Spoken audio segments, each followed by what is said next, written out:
Pour les dernières nouveautés en matière littéraire, il y a le Printemps du livre de Grenoble. Et pour que tous puissent découvrir ou redécouvrir des livres coup de cœur à petit prix, il y a Bouquins sans frontières, une librairie solidaire au cœur du quartier Tesser, qui propose aussi des activités autour du livre et de la lecture. Le Vercors a célébré ses champions mercredi soir à la patinoire André Ravix de Villard-de-Lans. Skieurs et biathlètes, snowboarders et vététistes. Malgré les bonnes blagues du patineur Philippe Candeloro, tous n'étaient pas à la fête au moment de monter sur des patins pour disputer un match de hockey sur glace.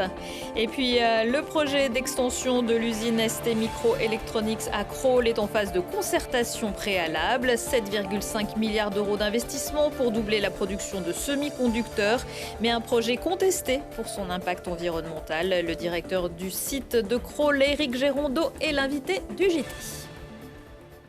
Bonsoir à tous, ravi de vous retrouver dans ce JT du jeudi 4 avril 2024, du lundi au vendredi à partir de 18h, l'essentiel de l'actualité du Grand Grenoble. Ça passe finalement pour le Passerail, ce dispositif qui doit permettre aux jeunes de moins de 27 ans de circuler cet été sur tous les TER sous financement régional et intercité pour 49 € par mois. JO oblige, l'Île-de-France n'en fait pas partie. Mercredi matin, le ministre des Transports, Patrice Verguiette, annonçait pourtant que 3 régions, dont Auvergne-Rhône-Alpes, n'avaient pas donné leur accord. Situation désamorcée quelques heures plus tard, notre région annonçant qu'elle accepte l'expérimentation cette année et que son accord pour l'an prochain serait conditionné à la participation de toutes les régions parisiennes comprises. Après la chasse aux œufs, la chasse aux livres et autres documents ouvrira vendredi sous un chapiteau à côté de la bibliothèque d'études et du patrimoine. À l'occasion du Printemps du livre de Grenoble, les 12 bibliothèques municipales mettent en vente jusqu'à dimanche 500 000 livres, revues, CD, BD et jeux à bas prix, déclassés mais encore en bon état. Les tarifs vont de 10 centimes à 3 € pièce. Redonner une seconde vie aux livres, c'est aussi la mission de Bouquins sans frontières, une association grenobloise où s'est rendu Jérémy Pinard. Une librairie associative en plein cœur du quartier Tesser. Implantée dans un pôle de solidarité de Grenoble, l'association Bouquins sans frontières prône la culture pour tous. Composée uniquement de bénévoles, la librairie ouvre ses portes le lundi, le mercredi et le vendredi. Cette association vit que des dons de livres, donc on donne un second souffle aux livres. Et après, notre objectif, c'est de développer en fait la culture et surtout la lecture. Donc les livres sont à un prix solidaire. Donc pour les non-adhérents, c'est 1 € et pour les adhérents, c'est 50 centimes. Chaque année, Bouquins sans frontières reçoit environ 12 500 livres, un travail de tri colossal mené par l'association pour vérifier l'état des livres et ainsi les réorienter sur le bon chemin pour leur seconde vie. Beaucoup de livres sont mis de côté pour des associations en fonction de leur thème. Et il y a des projets aussi à l'étranger. Donc par exemple, les cartons qui sont derrière, ce sont des livres qui ont été sélectionnés pour une création de boîte à livres au Bénin. Au total, 6 500 livres sont redistribués en dons en France comme à l'étranger. Les sous récupérés sur la vente de livres de la librairie sont réemployés dans différents projets d'accès à la culture. Récemment, l'association a réalisé un don de 1 000 € pour un projet d'achat de kits scolaires au Sénégal.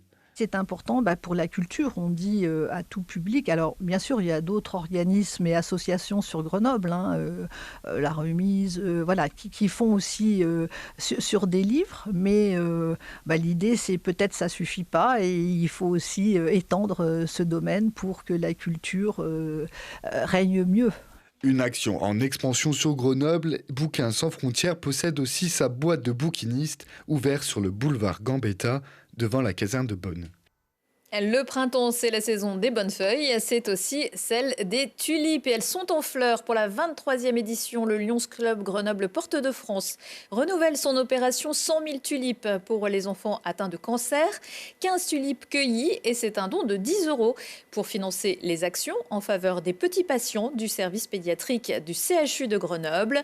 Le champ sur le terrain de Florian, un jeune agriculteur, est ouvert tous les jours de 10h à 19h au 1 chemin de l'île d'Amour à Mélan jusqu'à épuisement des stocks. Une compétition sans prise de tête, c'est ce qui attendait mercredi soir les champions du Vercors après une saison éprouvante. Pour fêter leur retour au Bercail, Émilien Jacquelin, Maurice Magnifica, Chloé Chevalier et les autres se sont retrouvés à disputer un match de hockey sur glace. Qu'importe la glisse, pourvu qu'on ait l'ivresse, Mirko Pesci. C'est la clôture d'une saison riche en trophées et en émotions. Et comme chaque année à Villard-de-Lans, le Vercors fête le retour de ses champions. Cette fois, c'est sur la glace que les 27 athlètes de la team Vercors ont pu retrouver leurs supporters. C'est le retour de nos champions, des champions du Vercors. C'est la 6e édition.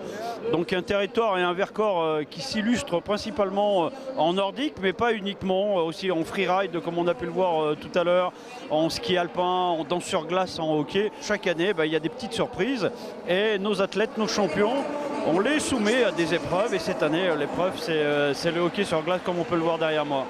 Alors les champions ont revêtu l'armure des hockeyeurs pour se mesurer à l'équipe locale dans un match d'exhibition. On joue à 7 contre 5, donc voilà, après on joue contre l'équipe des ours. Je suis pas un grand joueur, très loin de ça.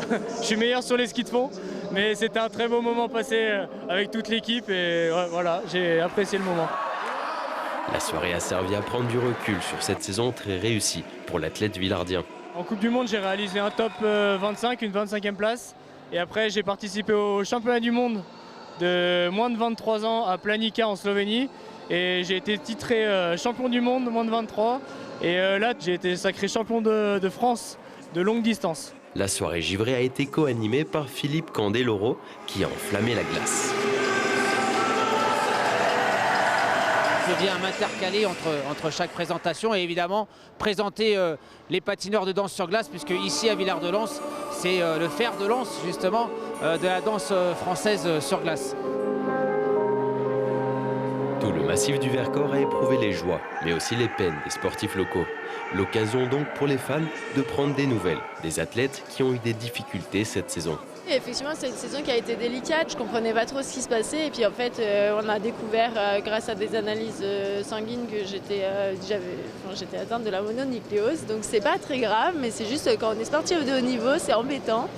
Donc j'ai préféré m'éloigner un petit peu de la compétition. De toute manière, j'avais pas beaucoup de choix. Le corps ne voulait plus, donc j'ai profité pour faire autre chose, vivre un peu différemment. Après, je suis revenue un peu à la compétition, plus pour l'envie et le plaisir que pour la performance. La soirée s'est achevée avec une séance de dédicace pour le millier de supporters présents venus célébrer avec les athlètes la fin de la saison. Lui aussi, c'est un champion, le Grenoblois Paul Elkarat, héros d'un spot de sensibilisation à l'autisme dans le cadre de l'opération Tous en bleu, aux côtés de l'humoriste Paul Mirabel. Diagnostiqué autiste Asperger à 15 ans, le jeune homme est le grand gagnant du jeu télé Les 12 coups de midi avec 152 victoires à son actif. À 24 ans, il a participé à de nombreuses émissions, y compris sur Télé Grenoble, et fait partie de la bande des grosses têtes sur RTL. Une vidéo partagée sur les réseaux sociaux par Emmanuel Macron et Gabriel Attal, mais pour certains peut-être un peu caricatural. Le champion des puces, CST Microelectronics, qui agrandit son usine de Crolles pour doubler sa fabrication de puces que nous utilisons dans notre quotidien. À la clé également 1 millier d'emplois. Mais ce projet d'extension qui fait l'objet en ce moment d'une concertation publique est aussi critiqué, notamment pour son utilisation importante en eau potable. Pour en parler, je reçois le directeur du site ST Microelectronics de Crolles. Bonsoir Éric Gérondeau. Bonsoir. Merci d'avoir accepté notre invitation. On va reprendre un petit peu les bases. À quoi ça sert les semi-conducteurs que vous fabriquez à Crolles ? Alors, ce qu'on entend par semi-conducteurs, en fait, ce sont des composants électroniques. Généralement, on parle aussi de puces. Ces composants électroniques, on les utilise dans nos actions quotidiennes. On estime que chacun d'entre nous va à peu près utiliser 250 puces par jour. En premier lieu, dans nos smartphones, mais également dans nos équipements électroménagers, par exemple pour pouvoir gérer au mieux la consommation d'eau de nos lave-linges, pour gérer au mieux la consommation d'énergie de nos réfrigérateurs.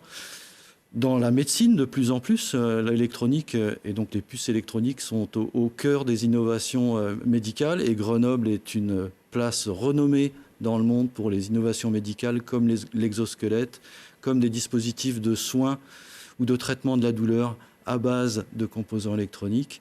On retrouve aussi l'électronique et les puces au cœur de transformation de nos sociétés. J'en citerai deux. L'évolution vers les véhicules thermiques ou électriques pour pouvoir gérer la charge ou la décharge des batteries des véhicules thermiques et électriques. Il y a besoin d'électronique. Et l'autre, c'est par rapport à la transition de décarbonation ou la transition écologique pour pouvoir produire de l'énergie basée sur le solaire ou sur l'éolien, contrôler la production d'énergie et la transporter. On a besoin de plus en plus d'électronique. Et donc, en conclusion, les études montrent que d'ici 2030, nous aurons besoin, les uns et les autres, mondialement, de 2 fois plus de composants électroniques. Pour ce faire, il faut que l'on puisse en produire 2 fois plus. C'est donc pour cela que cette extension a été lancée en 2022, en présence notamment d'Emmanuel Macron. C'est quand même un très vaste projet, 7,5 milliards d'euros, dont 3 par l'État. Alors, c'est d'abord un projet qui s'inscrit dans une continuité. ST Microelectronics est présent sur le territoire isérois depuis plus de 50 ans. Le site de Crolles a été créé il y a plus de 30 ans, déjà dans le cadre d'une augmentation de la capacité de production qui était auparavant produite à Grenoble et qui s'est installée à Crolles. Donc ce projet, c'est effectivement pour le territoire régional, pour la France et pour l'Europe, une question de stratégie, de développement, de façon à pouvoir bénéficier localement de plus de composants électroniques pour répondre à la demande des acteurs économiques. Je citais l'automobile tout à l'heure, la médecine et d'autres qui vont avoir besoin de plus de puces. Donc pour doubler nos capacités de production, effectivement, il y a des investissements qui sont conséquents à hauteur de 7,5 milliards d'euros. Il y a également des emplois à la clé puisque nous avons annoncé que nous allons créer 1000 emplois supplémentaires. Aujourd'hui, nous sommes 5200 sur le site de Crolles, 7500 en Isère avec notre site de Grenoble. Nous sommes donc le premier employeur privé de l'Isère.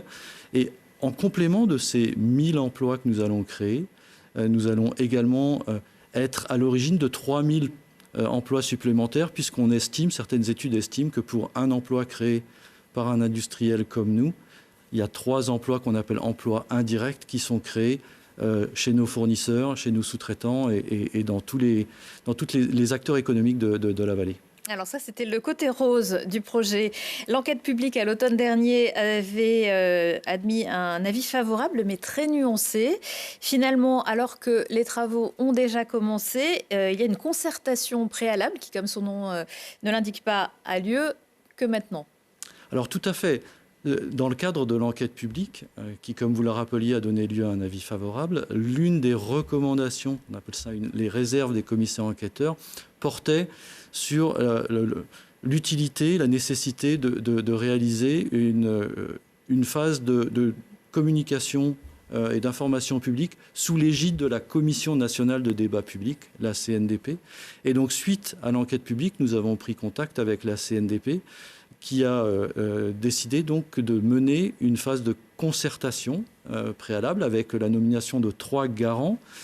Pour nous, c'est l'opportunité de présenter notre projet, nos activités, d'informer le grand public. À la différence de l'enquête publique, par exemple, au-delà des réunions publiques, on va également au contact de nos concitoyens. On était par exemple sur le marché de Crolles le dimanche 24, on sera sur place Grenette, au lieu grenoblois, le 17 avril, pour informer, répondre aux questions, expliquer un peu quel est notre projet. Et puis cette concertation, c'est aussi l'occasion pour les associations de s'exprimer, d'apporter éventuellement des propositions, de critiquer. Et nous sommes à l'écoute de tout à chacun. Très bien, vous me tendez donc la perche. Suite à la réunion de mardi des associations et collectifs de citoyens de l'Isère, ont claqué la porte. Ils estiment que vous refusez la transparence des débats, je cite, et de leur transmettre un certain nombre de documents, à savoir la convention de financement par l'État, le plan de sobriété hydrique,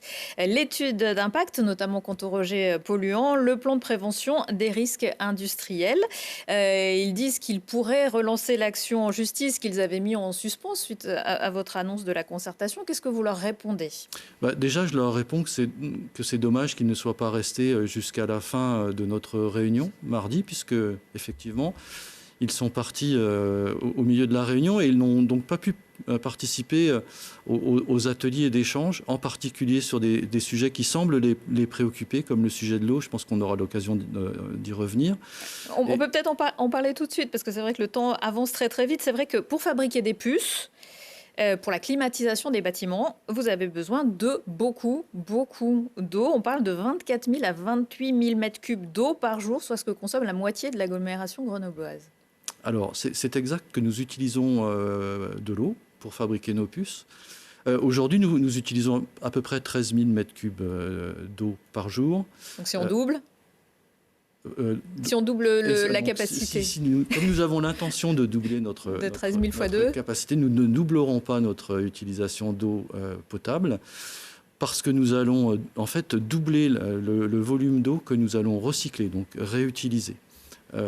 Et en particulier parce que nous mettons en œuvre, et c'est une nouveauté, une première en Europe, et une nouveauté sur notre projet, nous mettons en œuvre une infrastructure qui va nous permettre de réutiliser nos rejets plutôt que de les restituer, en l'occurrence dans l'Isère. Donc en réutilisant nos eaux traitées, nous allons réduire notre utilisation d'eau potable additionnelle. Et notre ambition, et nous l'avons affichée, elle est d'utiliser autant d'eau qu'actuellement, donc de ne pas utiliser plus d'eau potable actuellement à l'issue de ce projet, tout en ayant doublé nos capacités de production. Et si je me projette même au-delà, nous avons entamé des discussions avec la communauté de communes, avec les services de l'État, pour, à terme, pouvoir remplacer l'eau potable que nous utilisons par une eau non potable, une eau qui serait réutilisée des stations d'épuration de la vallée. On parle beaucoup au niveau du pays, dans le cadre de plans de sobriété hydrique, de réutiliser des eaux qui ne sont pas potables. Aujourd'hui, seul 1% des eaux traitées par les stations d'épuration sont utilisées. Eh bien, nous l'affichons haut et fort, nous sommes disposés à investir de façon à utiliser demain ou après-demain, quand cette eau sera disponible, de l'eau non potable, pour réduire drastiquement notre utilisation d'eau potable. Alors, ce qui n'empêchera pas Stop Micro, un collectif qui s'est constitué suite à l'annonce de l'extension, de manifester ce week-end, notamment dans le parc Paul Mistral samedi. Alors, la majorité, ce sont des personnes très calmes, mais il est vrai que dans l'agglomération, il y a une espèce de terreau, un petit peu d'action libertaire. Est-ce que vous craignez des actions plus violentes? Est-ce que vous vous prémunissez contre ça? Écoutez, en tant que directeur de site, moi j'ai deux préoccupations. La première, c'est bien entendu la sécurité des installations et de nos salariés. Et donc nous serons extrêmement vigilants, peut-être un peu plus que d'habitude, ces prochains jours, que ce soit à Grenoble ou à Crolles, pour faire en sorte que nos salariés, les 7500 salariés isérois, puissent travailler sereinement ces prochains jours. Merci beaucoup, Éric Gérondeau. Je rappelle qu'il existe, dans le cadre de la transparence et de la concertation, un site internet pour contribuer ou s'informer sur les prochaines réunions ou rendez-vous. C'est stopmicroelectronics.je-contribue.com. Merci. Retour de l'actu dans une heure et en replay sur télégrenoble.net. C'est avec Arash Sarkechi que l'on se quitte. Le musicien grenoblois d'origine iranienne viendra fêter la sortie de son nouvel album Bazari vendredi soir à la Belle Électrique. Et pour cela, la salle grenobloise lui offre une carte blanche dans laquelle il convie ses amis musiciens. Voilà qui nous promet une excellente soirée. Et